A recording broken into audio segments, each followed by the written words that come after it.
If you suspect that you have an oil leak in your R171 SLK, specifically with the M272 engine, or any other platform that uses this, like the W204, for example, and you've already tried the cam plugs, which are the first things you should try since they're the cheapest and the easiest.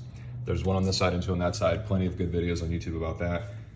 If that's not fixed your problem and you're still seeing smoke come up from this part of the engine bay, it's most likely this part, which is your oil separator cover or your centrifuge cover, in which case there will be oil leaking out the bottom of that and onto that part of the exhaust, and obviously burning up.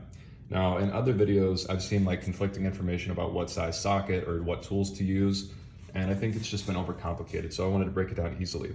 The core problem is that you can't really wedge a socket into this because there's just not a lot of space to get to the two bolts on this side of the cover. So what you can do instead for those two bolts is just use an 8mm 12-point wrench. And I should mention, for the other bolts, you're gonna want an external Torx 10 socket. So you can break the ones on this side, the easy side to reach. There's one up here and one further down with the socket. Just break them loose about a 1/4 inch turn and then take them out by hand. And then for the side that's hard to get to, you just wanna take your 8mm 12-point wrench, break them loose this way, and then take them out by hand. And then you can just wiggle the cover off. And then put your new one in place, make sure it's flush against the engine.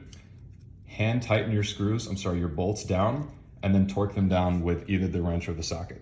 And then you're done, 5-minute job.